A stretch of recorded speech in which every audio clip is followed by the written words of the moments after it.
Vamos a continuar las clases de tubos abiertos y semiabiertos con el tema que le sigue, que es resonancia. La resonancia para nosotros tiene una doble importancia. En primer lugar, porque todo objeto tiene una cierta frecuencia de vibración y entonces si nosotros hacemos vibrar a ese objeto con su frecuencia natural de oscilación, vamos a lograr una amplificación de su movimiento. Por ejemplo, vamos a suponer una hamaca o un péndulo, y entonces si nosotros queremos hamacar a alguien o empujar a alguien, no lo tenemos que hacer de manera continua, sino haciéndolo como de intervalo, es decir, cada vez que la hamaca llega hasta donde está nosotros, le damos un pequeño empujón. Y lo mismo podemos hacer con un péndulo. Entonces, nosotros tenemos que esperar que la hamaca vaya y vuelva, y de esa manera estamos, en cierta manera, corroborando cuál es su frecuencia de oscilación. Y lo que podemos observar que por más que a la persona a la cual estamos marcando sea grande, nosotros con un pequeño movimiento podemos hacerla oscilar y con una amplitud importante. Entonces, eso lo vamos a lograr cuando la frecuencia o la forma en que nosotros lo estamos empujando sea coordinado con su oscilación. Eso es lo que se llama entrar en resonancia, es decir, hacer oscilar algo con su frecuencia natural. Si nosotros tuviéramos una hamaca con una cadena más larga o más corta, su frecuencia de oscilación sería distinta. Cuanto más corta es la cadena de la hamaca o del péndulo, su frecuencia de oscilación es más pequeño, es decir que el periodo es más corto, ¿bien? La frecuencia es más grande, es decir, oscila mayor cantidad de veces por minuto. Y si por el contrario el péndulo o la hamaca tiene una longitud larga, entonces además de su amplitud de oscilación, que va a ser más grande por el solo hecho de que es más larga la cadena, su periodo de oscilación también va a ser mayor y por lo tanto la frecuencia va a ser más baja. Pero nosotros vamos a tener que hacerlo oscilar o empujarlo con la misma frecuencia. Ahora pensemos en que tenemos, por ejemplo, un tubo que contiene aire en su interior y que está cerrado en ambos extremos, bien, como si fuera un tubo de una caña o un cilindro, lo que fuere, con ambos extremos cerrados, y nosotros lo golpeamos desde afuera. Entonces vamos a poder medir o poder saber que por dentro el aire va a estar oscilando de esta manera, como lo habíamos visto en las clases anteriores cuando estudiamos tubo abierto o tubo semicerrado. En los extremos, estos son los extremos del tubo, cuando se produzca la oscilación del aire acá adentro, vamos a tener que acá no tiene mucha amplitud de oscilación, acá en la zona media va a poder tener una gran amplitud de oscilación, ¿bien? Y en este otro extremo vamos a tener una pequeña oscilación, una pequeña amplitud de oscilación. Así que acá vamos a tener lo que se llama un nodo, acá va a poder vibrar mucho y acá poco, entonces acá vamos a tener un antinodo y acá vamos a tener un nodo. Esta es entonces con la velocidad, si esto es aire, entonces con la velocidad del sonido en aire y dada esta longitud vamos a poder calcular la frecuencia con que está vibrando el aire acá adentro. Va a poder vibrar de ese modo, también lo va a poder hacer de este modo, que es el segundo armónico, o de este otro modo, que es el tercer armónico, el cuarto armónico, quinto armónico, sexto armónico y así sucesivamente. Van a ser la forma en que va a poder vibrar el sonido ahí adentro, el aire ahí adentro. Y eso, si estamos en las frecuencias audibles, lo vamos a poder escuchar.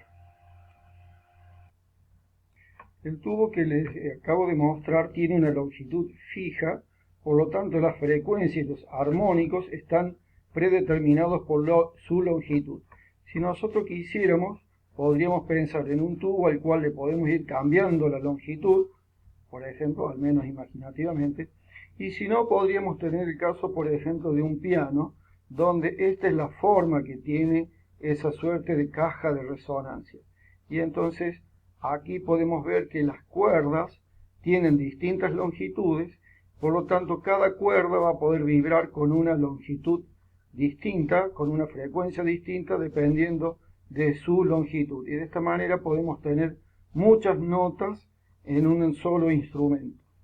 En el caso que queramos tener un instrumento de aire con distintos sonidos, entonces tendremos que poner un conjunto de tubos de distintas longitudes, y de esta manera cada tubo va a vibrar con una frecuencia distinta. De esta manera nosotros podemos hacer que el mismo sonido inicial, que es hacer pasar aire por estos tubos, se amplifique de distintas maneras dependiendo de la longitud de cada tubo. Entonces cada uno le da una amplificación distinta a un determinado armónico, un determinado sonido que depende fuertemente de su longitud. Los demás sonidos van a ser atenuados. Entonces un tubo de esta magnitud o una caja de resonancia, como en el caso de un piano, sirve tanto de resonador, es decir, que resuenan determinadas frecuencias dependiendo de su estructura, pero además sirve como una especie de filtro o amplificador. Amplifica los sonidos que corresponden a su frecuencia por su longitud, y los demás sonidos van a ser atenuados, fuertemente atenuados. En el caso de la voz humana sucede algo similar. Nosotros tenemos nuestras cuerdas vocales que nos producen un sonido base, y ese sonido lo podemos modificar haciendo que a determinadas frecuencias sean amplificadas y otras frecuencias sean disminuidas. Y de esta manera nosotros podemos modular nuestra voz. Y eso lo pueden ver en uno de los videos que les dejé agregado en este tema, para que lo puedan observar cómo se produce la voz humana. Entonces nosotros cambiando la forma de la posición de la lengua, de la boca, del paladar blando y todo lo demás de nuestra caja de resonancia completa, es que podemos modular nuestra producción de voz. Bien, y otro tema que nos queda por ver es batido, que está en el capítulo 2, ahí en la página 64, donde es un fenómeno que se produce por superposición de dos ondas con frecuencias levemente diferentes. ¿Qué significa levemente diferente? 1 hercio, 2 hercios, medio hercio, 3 hercios, 10 hercios. Cuando superponemos dos ondas con una leve diferencia de frecuencia, se produce este fenómeno, el cual se le llama batido, y uno puede percibir un sonido de una determinada frecuencia básica, por ejemplo 220 hercios, pero cuya amplitud de sonido, o sea, la intensidad o lo que nosotros normalmente llamamos el volumen del sonido, va aumentando y disminuyendo, aumentando y disminuyendo. Es un fenómeno que se produce mucho cuando se están afinando dos instrumentos. Entonces, para que lo podamos comprender bien, vamos a ver lo siguiente. Aquí tenemos dos ondas.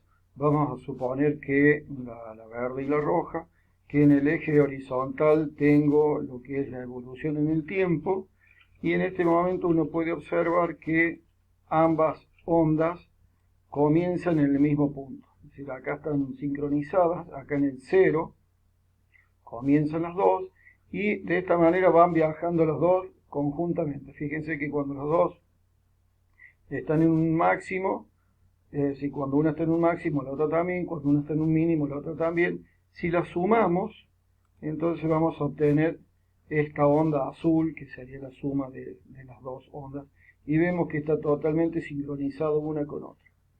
Ahora lo que vamos a hacer es, a la onda roja le vamos a ir cambiando levemente su frecuencia, y entonces vamos a ver cómo el paso de ella va cambiando respecto de la otra. Esto es cuando, por ejemplo, vemos dos personas caminar una a la otra, y una camina con pasitos más cortos, ¿ven? La longitud de onda es más corta, pero hace mayor cantidad de pasitos al lado de la otra persona. Por ejemplo, una persona más grande y un niño. Entonces podemos ver que el niño hace pasitos más cortos, pero hace mayor cantidad de pasitos en el tiempo. Y va a haber algún momento donde los dos pasos coinciden, por ejemplo, los dos mueven el pie derecho hacia adelante, pero con el paso del tiempo vamos a poder ver que en algún momento ese paso está enfrentado uno respecto de otro. Entonces, observen acá que si bien acá arrancamos los dos con el paso hacia adelante, con el paso del tiempo vemos cómo se oponen los dos. Es decir, uno está con el paso hacia atrás y el otro hacia adelante. ¿Qué pasa si nosotros sumamos estas ondas ahora con esta situación? Lo que obtenemos es esto. Acá donde estamos sumando una positiva y una negativa nos da 0. Acá donde sumamos una negativa y una positiva nos da 0. Y en las zonas donde se suman las dos positivas o las dos negativas, podemos ver que se forma esta onda más grande de mayor amplitud. Entonces ahí podemos ver la onda azul, que es la suma de las dos. En esta zona tiene amplitud prácticamente 0 y acá tiene una amplitud máxima. Veamos qué sucede cuando sigo cambiando la frecuencia de la onda roja. Entonces fíjense cómo esta suerte de caramelo que se forma acá, este envolvente, va disminuyendo. Miren la forma que tiene. Ahí sigo cambiándola.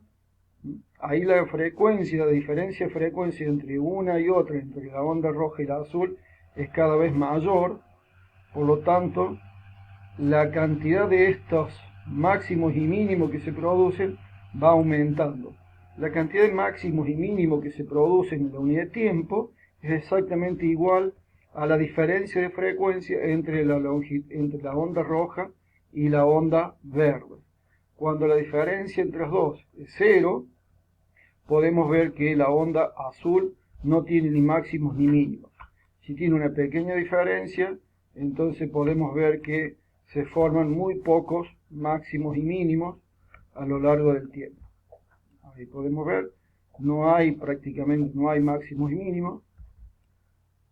Y a medida que vamos aumentando la diferencia de frecuencia, van aumentando la cantidad de máximos y de mínimos. ¿Bien? Entonces, esos máximos y mínimos se corresponden con la siguiente ecuación, donde la onda resultante tiene un envolvente de forma sencilla con una frecuencia f sub r bastante menor que la de las componentes f1 y f2 y cuya frecuencia es la diferencia de las dos. Cuando estas dos son iguales, la diferencia es 0, por lo tanto la frecuencia resultante es 0. Y si no, aumenta en este valor. Bien. Lo que se le llama la envolvente, lo vuelvo a mostrar, es esta forma que va envolviendo la onda completa. ¿Cuál es la frecuencia del sonido que nosotros percibimos? El promedio de F1 y F2. Si las dos tienen la misma amplitud. Y si no, será una frecuencia, la que nosotros percibimos, una frecuencia ponderada entre F1 y F2 multiplicada teniendo en cuenta su amplitud. Nosotros percibimos la frecuencia de los resultantes simplemente con un aumento y una disminución de la intensidad del sonido. Pero el sonido que nosotros percibimos siguen siendo la frecuencia de F1 y F2. O sea que si esta tiene 200 Hz y esta tiene 201, la frecuencia del envolvente tendrá una vez por segundo, escucharemos su máximo y su mínimo.